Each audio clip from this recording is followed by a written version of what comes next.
Hello friends, Bihar में शिक्षक बहाली की प्रक्रिया चल रही है और इसी के अंतर्गत हम आपके सामने एक नए वीडियो के साथ उपस्थित हुए हैं और इसमें हम लोग आज कट ऑफ के बारे में जानना शुरू करेंगे। तो पिछले बारे में हमने जाना था क्या कि सोशल साइंस और साइंस का कट ऑफ क्या जा सकता है, इसके बारे में हमने पूरा फुल डिटेल एनालिसिस किया था और उसके साथ में ही एक काम और भी किया था कि उसकी पूरी वैकेंसी की डिटेल्स भी हमने इसके साथ में प्रोवाइड आपको करवा दी थी। इस वीडियो पे मैंने पूरी ऑथेंटिक जानकारी देने की कोशिश की है। एक एक जो जानकारी है बिल्कुल सटीक एनालिसिस के द्वारा तैयार किया गया है। तो आप इस वीडियो को पूरा देखेंगे तभी जाके आपको कट ऑफ एनालिसिस के बारे में पूरी बातें समझ में आने वाली है, क्या क्या फैक्टर इसको प्रभावित कर रहे हैं। तो आज के वीडियो में हम लोग इंग्लिश के कट ऑफ की जानकारी प्राप्त कर रहे हैं कि इंग्लिश सब्जेक्ट में 6 to 8 का कट ऑफ क्या जाने वाला है और इसी के आधार पर हम लोग ये भी अनुमान लगाने जा रहे हैं कि कौन कौन से जो ऐसे कारक है जो इन्हें प्रभावित कर सकते हैं कि कट ऑफ बहुत ज्यादा ना जाके कुछ कम भी जा सकता है क्या। तो इन्हीं सब बातों पर हम लोग चर्चा करेंगे। तो जो परीक्षा हुई हमारी, इसमें आपको ध्यान देना है। तो इंग्लिश की जो परीक्षा हुई थी वो 10 तारीख को हुई थी, यानी 10 दिसंबर को कंप्लीट करा ली गई थी और 6 to 8 में लगभग दोनों का मैंने कट ऑफ पहले ही तैयार कर दिया है। मैथ और साइंस का अगर आपने कट ऑफ नहीं देखा है तो आप जाके पीछे वीडियो में आप उसका कट ऑफ भी देख सकते हैं कि उसका क्या होगा। लेकिन आज इंग्लिश के बारे में ये होता है कि बिहार में जो होते हैं बच्चे वो इंग्लिश में ज्यादा स्ट्रांग भी नहीं होते हैं। तो आपको लगता है कि आप सब कुछ सही बना रहे होते हैं, लेकिन बहुत चीजें गड़बड़ी में आ जाती हैं और आपको सिली मिस्टेक्स पता नहीं चलती हैं। तो पेपर तो आसान था, लेकिन इसके बहुत सारे फैक्टर्स हैं जो कट ऑफ को बहुत ज्यादा बढ़ने से रोक सकते हैं। हाँ, हालांकि एक बात है कि यूआर में यानी जनरल में जो है बाहरी लोगों को, बाहरी प्रदेश के लोगों को भी यहाँ पर मौका मिला है। तो इसके कारण यूआर का जो कट ऑफ है वो मतलब संभावना है कि पहले से ज्यादा अच्छा जाए, उसका ज्यादा कट ऑफ जाए। लेकिन आप जानते हैं कि अगर हम ओबीसी की बात कर लेते हैं या एससी एसटी की बात करते हैं तो इसमें जिनका बिहार में सिर्फ डोमिसाइल है उन्हीं लोगों को ये मौका मिलेगा और दूसरे को ऐसा मौका मिलने की कोई संभावना भी नहीं है। तो हो सकता है कॉम्परेटिवली जो है जिसमें आपका आरक्षण हो तो आरक्षण वाले में आपके कम कट ऑफ जाने की संभावना है, जबकि यूआर वाले में ज्यादातर लोग यूपी और झारखंड के भी हैं। तो इनमें जो कट ऑफ जाने की संभावना है वो कंपटीशन भी अधिक है और कट ऑफ भी ज्यादा जाने की संभावना है। अब आप लोग सोच रहे होंगे कि 90 कट ऑफ चला जाएगा, तो ऐसा भी बिल्कुल नहीं है। आप इंग्लिश का पेपर बनाते हैं और उसमें देखते होंगे कि 5वां जो ऑप्शन बीपीएससी तैयार करती है वो बहुत कंफ्यूजन होती है, 4th एंड 5, इनमें से एक से अधिक और इनमें से कोई नहीं। बहुत लोगों ने इनमें गड़बड़ी किया होगा। हो सकता है आपको जो मतलब कुछ आयोग की तरफ से भी गड़बड़ी आई होगी जिसमें आप लोगों को ये भी बताया गया होगा कि इतने कौन सा क्वेश्चंस आपके रॉन्ग होंगे तो वो क्वेश्चन का आंसर जो होगा। तो ये सब मुद्दा, बहुत सारा चीजें जो इनको प्रभावित करने वाला है और आपको हर मुद्दे को समझते हुए चलना है। ठीक है, तो चलिए हम लोग एनालिसिस शुरू करते हैं और आज हम लोग स्टार्ट करते हैं। जैसा कि हेडिंग भी आप लोग देख रहे हैं कि बिहार शिक्षक भर्ती 2.0 इंग्लिश कट ऑफ 6 to 8 के लिए हम बात करते हैं। बाकी और धीरे धीरे हम हर सब्जेक्ट के लिए कट ऑफ लाते रहेंगे। थोड़ा डिटेल एनालिसिस करने में समय लग जाता है, जिसके कारण क्योंकि हमने जो एनालिसिस किया है पूरी वैकेंसी के साथ और मेजर इफेक्ट्स जो भी अटेंडेंस के बेसिस पे आ रहे हैं, बाकी और कुछ पे आ रहे हैं, इन सभी बेसिस को हमने इंक्लूड करके के बाद ये कट ऑफ तैयार किया है। अब एक बात ये भी होता है कि क्या कट ऑफ हमेशा सही होता है, तो ये भी बात नहीं है। हमने अनुमानित आपको ऐसा स्कोर बताया है, ऐसा भी हो सकता है कि कट ऑफ थोड़ा सा डाउन भी जा सकता है और कट ऑफ जो होगा वो बहुत ऊपर। लेकिन ये चीज है कि इससे बहुत ज्यादा डाउन जाने की कोई संभावना नहीं है। ये एक अनुमानित स्कोर है और इसी के आसपास अगर आप अप्लाई कर रहे हैं तो आप अपने आप को सेफ मान सकते हैं। ठीक है, और आपको जो जानकारी दी जाएगी बिल्कुल ऑथेंटिक दी जाएगी। यहाँ पे कोई भी गलत जानकारी बिल्कुल भी नहीं प्रोवाइड हम लोग करवाएंगे। तो आप वीडियो में अंत तक बने रहिएगा, एक एक बात को आप अच्छे से समझ लीजिएगा। उसके बाद आप जो भी समस्या है आप उसको कमेंट बॉक्स में लिखेंगे, हम उनका जवाब आपको देंगे। और बाकी जो भी और कट ऑफ से रिलेटेड जैसे 9th 10th के वीडियो के कट ऑफ हो गए, 11th 12th के हो गए, तो इन सभी की जानकारी मैं आपको देते हुए चलूंगा। चलिए, तो और अगर आपको वीडियो भी अच्छा लग रहा है तो लाइक, सब्सक्राइब और शेयर करें। एक और सूचना हमारे लिए ये है कि जिन लोगों को तैयारी करनी है तो आप देखेंगे कि ज्योमेट्री की भी सीरीज चल रही होगी इसके अंतर्गत, और उस ज्योमेट्री की सीरीज में जाके आप पढ़ाई भी कर सकते हैं। और चलिए वीडियो के अंत में मैं कुछ और भी बातें आपको बताऊंगा जो आप फ्री में पढ़ भी सकते हैं। चलिए तो देखते हैं। सबसे पहले बिहार शिक्षक भर्ती 2.0 इंग्लिश कट ऑफ 6 to 8 के बारे में हम लोग चर्चा करते हैं। अगर बात करें हम लोग कि कैटेगरी वाइज वैकेंसी क्या है इंग्लिश 6 to 8 में, डेट ऑफ एग्जाम जो हुआ था, एग्जाम कब हुआ था, 10/12/2023 को एग्जाम संपन्न करा लिया गया। उसके बाद हम लोग यहाँ हमने पूरे डेटा का एनालिसिस किया है और इसके अंतर्गत सभी के सीटों को अलग अलग निकाला है। जैसे कि आप देख रहे होंगे कि सिर्फ इंग्लिश की ये वैकेंसी है। यूआर मेल में जो वैकेंसी है वो 898 वैकेंसी है।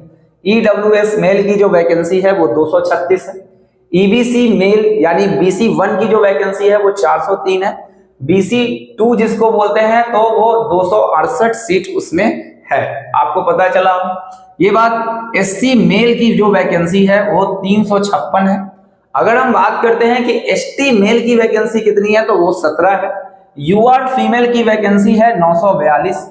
ईडब्ल्यूएस फीमेल की जो वैकेंसी है वो 219 दी गई है। ईबीसी फीमेल की वैकेंसी 418 और बीसी फीमेल की वैकेंसी जो है 281। एससी फीमेल की वैकेंसी 378 और एसटी फीमेल की जो वैकेंसी है वो कितनी है तो वो 40 है। इतनी बातें आपको समझ में आ गई होंगी। आप अपने कैटेगरी के अकॉर्डिंग सारे चीजों को एनालिसिस कर सकते हैं। अब मेजर प्रभाव क्या पड़ने वाले हैं इसके बारे में हम लोग चर्चा करना शुरू करते हैं। सबसे पहले पेपर इजी था, तो अगर पेपर इजी था तो ठीक है, पेपर बहुत इजी था, लेकिन उतना भी इजी नहीं था क्योंकि इसमें ऑप्शंस का बहुत बड़ा खेल रह गया है। क्योंकि 5 ऑप्शन जब आते हैं तो आप भी समझ सकते हैं कि कितना ज्यादा हार्डनेस या परेशानी होता होगा। अगर आप एक ऑप्शन टिक करके आ गए, हो सकता है इनमें से अधिक ऑप्शन होंगे तो आप बहुत कंफ्यूज करके इसमें गलती होने की संभावना भी अधिक होती है। दूसरा प्रभाव जो पड़ेगा, नेगेटिव मार्किंग नहीं थी तो सब लोग क्या किए कि 120 में 120 बना दिए, जिसके कारण जो होगा थोड़ा सा कट ऑफ तो इंक्रीज करेगा। ठीक है। और एक बात और है कि इसके पहले कोई भी 6 to 8 का जो है एग्जामिनेशन हुआ नहीं है, तो इसके आधार पर भी हम लोग कुछ जानकारी प्राप्त नहीं कर सकते, तो हमारा सिर्फ ये अनुमानित स्कोर रहेगा। चलिए अब आगे बढ़ते हैं। तीसरा बात जो है, क्या एनआईओएस डीएलएड जो 18 मंथ का कोर्स था वो बाहर होंगे, ये भी एक बहुत बड़ी समस्या है, तो इसको भी हमने इंक्लूड किया है। अगर ये बाहर हो जाते हैं तो कट ऑफ थोड़ा सा और डाउन हो जा सकता है। अगर ये बाहर नहीं होंगे तो कट ऑफ थोड़ा सा हाई जाने की संभावना बनी रहेगी, ये भी चीज आप ध्यान रखेंगे। तो हमने ये जो कट ऑफ निकाला है कि एनआईओएस डीएलएड के सम्मिलित होने के समय की निकाली है। अगर एनआईओएस डीएलएड को हटाया जाता है तो कट ऑफ में थोड़ा सा और परिवर्तन, गिरावट आपको देखने को मिल सकता है। अगर हम बात करें कि मेजर कारक और भी कौन सा होगा, कि वो अटेंडेंस भी होगा, यानी कि इंग्लिश में आपकी अटेंडेंस कितनी रही है। हालांकि आयोग ने इसका डेटा रिलीज नहीं किया है, क्योंकि आयोग ने पर्टिकुलर सब्जेक्ट वाइज कितने स्टूडेंट्स फाइट किया है वो डेटा अगर रिलीज कर देती तो हम लोगों को निकालना आसान हो जाता। लेकिन लगभग बहुत सारे लोगों ने बीपीएससी की परीक्षा जो है वो स्किप कर दी है, छोड़ी है। तो छोड़ने के कारण क्या होगा, इसका भी कट ऑफ पर प्रभाव देखने को मिल सकता है आपको, तो ये भी रीजन बहुत ही इंपॉर्टेंट है। इन सभी को देखते हुए हमने क्या किया है, एक कट ऑफ का एनालिसिस किया है। चलिए अब आप देखते हैं कि क्या आपका अनुमान हो सकता है, ज्यादा समय आपका खराब ना करते हुए। तो इंग्लिश कट ऑफ 6 to 8 के लिए अगर हम बात करें यूआर की, तो यूआर का जो आप कट ऑफ देख रहे हैं 74 से लेकर के 77 के बीच में जाने की संभावना है। और हमने ये बोला है कि एनआईओएस डीएलएड के सम्मिलित होने के समय की बात है ये, अगर ये डाउन जाएगा तो और घटने की भी संभावना रह सकती है। मैक्सिमम कट ऑफ ये जा सकता है आपका। आगे फीमेल की बात करें तो 68 से लेकर के 71 तक आपके बनने की संभावना है। आगे बढ़ते हैं। अगर हम बात करें ईडब्ल्यूएस की, तो ईडब्ल्यूएस का जो कट ऑफ जाएगा वो 69 से लेकर के 72 के बीच में जाने की संभावना है। और फीमेल ईडब्ल्यूएस में 64 से लेकर के 66 तक अगर आपका मार्क्स बन रहा है तो आप सेफ जोन में पाए जाएंगे। ठीक है, आगे बढ़ते हैं। बीसी, अगर बीसी की बात करें तो 70 से लेकर के 73 तक आप सेफ जोन में माने जाएंगे। और फीमेल की बात करें तो 65 से लेकर के 67 तक अगर आपका मार्क्स है तो आप सेफ जोन में हैं। आगे बढ़ते हैं हम लोग। अगर हम बात करते हैं ईबीसी की, तो ईबीसी का जो कट ऑफ स्कोर है 65 to 69 है, और अगर फीमेल की बात करें तो 63 से 66 आपका स्कोर बनेगा। ठीक है, अगर हम एससी की बात कर लेते हैं तो एससी में क्या स्कोर रहने वाला है, तो 58 से लेकर के 61, और अगर आप मेल हैं तो आप 58 से 61 के बीच में सेफ हैं। अगर आप फीमेल हैं तो 53 से लेकर 56 तक के बीच आपका कट ऑफ रह सकता है। आगे बढ़ते हैं। अगर हम एसटी की बात करें तो 52 से 55 तक मेल का स्कोर जा सकता है, और फीमेल में 47 से 49 के बीच में या 47 से 49 रेंज रहने की संभावना है। हमने एक और कट ऑफ आप लोगों ने कहा था कि पीएच का कट ऑफ आप नहीं बताते हैं, इसलिए हमने पीएच पर इस बार भी एनालिसिस किया है थोड़ा। तो पीएच में एनालिसिस करने के बाद हमने ये जानकारी प्राप्त की है कि मैक्सिमम जो कट ऑफ है वो 46 से 50 जा सकता है, इससे डाउन भी हो सकता है, तो आपको घबराने की कोई जरूरत इसमें है नहीं। ठीक है, तो ये लगभग आपका स्कोर है। अगर आपका इतना स्कोर बन रहा है और थोड़ा सा कम भी बन रहा है तो अभी संभावना है अगर सभी लोगों का इतने के रेंज में स्कोर है तो वो बहुत हद तक सेफ हैं, और अगर इससे थोड़ा कम नंबर है तो आपको इंतजार करना होगा कि जो कोर्ट है वो क्या फैसला देती है, और NIOS DLED इफेक्ट के बारे में। तो बहुत सारे बातें हैं जहां पर आपको ये चीज देखने को मिलेगा। जब रिजल्ट आएगा तो किस तरह से हो सकता है आयोग इस बार पिछले बार से ज्यादा रिजल्ट दे, क्योंकि पिछले बार कम रिजल्ट देने पर दूसरा लिस्ट जारी करना पड़ा था, बहुत लोग छोड़ के चले गए थे। तो ये भी सब संभावना है कि आगे जो है कट ऑफ किस अनुसार से प्रभावित होगा, और आप लोग इसको कैसे मतलब देखेंगे, देखते चलेंगे हम लोग कि क्या इसका आने वाला है। और हम लोगों ने पहले भी बात किया था, पिछले वीडियो में भी बात किया था कि 15 जनवरी तक रिजल्ट आने की पूरी संभावना बन रही है, और आयोग बहुत तेजी से काम कर रही है। तो इस बात की भी गारंटी है कि बहुत जल्द ही आपका रिजल्ट देखने को मिल सकता है।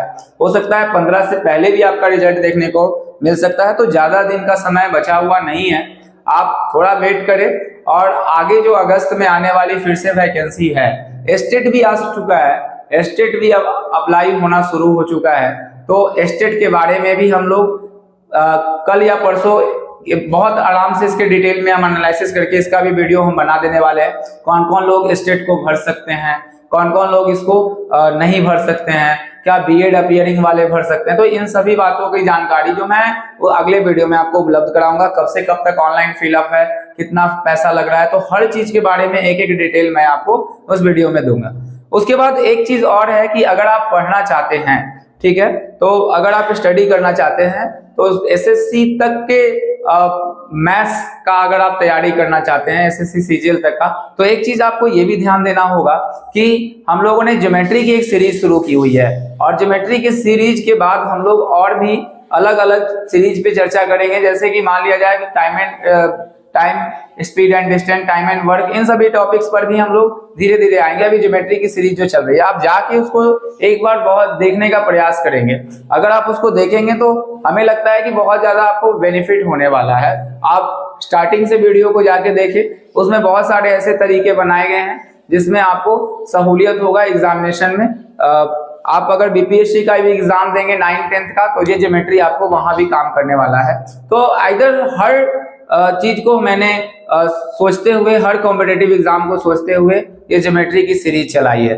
आपको एक बार जाके देखना है, अगर वो अच्छा लगता है तो आप बिल्कुल आप उसको आराम से देखें, उसका नोट्स बनाएं। अभी ये वीडियो फ्री ऑफ कॉस्ट में आपको उपलब्ध है, कोई इसके लिए आपको चार्ज नहीं किया जाएगा, और आप कॉपी पेन वगैरह लेके बैठेंगे और उसको आप नोट्स की तरह बनाते चलेंगे।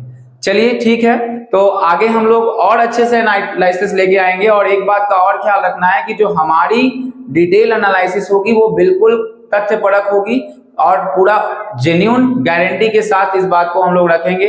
और ये भी बात है कि कोई भी जो कट ऑफ होता है, इस बारे में आप ध्यान रखते हैं, कोई भी प्रेडिक्शन जो होता है उसका अनुमान आप एकदम नहीं लगा सकते। जैसे आप सोच सकते हैं कि न्यूज चैनल वाले एग्जिट पोल कर जाते हैं, और एग्जिट पोल करने के सेंस में क्या होता है, उनका एग्जिट पोल कभी कभी गलत भी साबित होता है। तो ये भी संभावना है कि ये कट ऑफ जो है वो गलत भी साबित हो, बहुत डाउन चला जाए, बहुत ऊपर चला जाए। लेकिन मेरा अनुमान इतना है कि बहुत ज्यादा डाउन नहीं जाएगा, आपके इसी रेंज में रहने की संभावना है। कुछ हद तक 2-3 नंबर ऊपर नीचे हो सकता है, वो अलग सी बात है। तो आप इसको अपने बस एक अनुमानित कट ऑफ की तरह ही लेंगे, और अगर ऐसा है, इतने पे है, तो आप सेफ महसूस कर सकते हैं। चलिए, अगर ये वीडियो आपको अच्छा लग रहा है तो लाइक, सब्सक्राइब और शेयर करेंगे। और चलिए अगले वीडियो में मिलते हैं, तब तक के लिए बाय।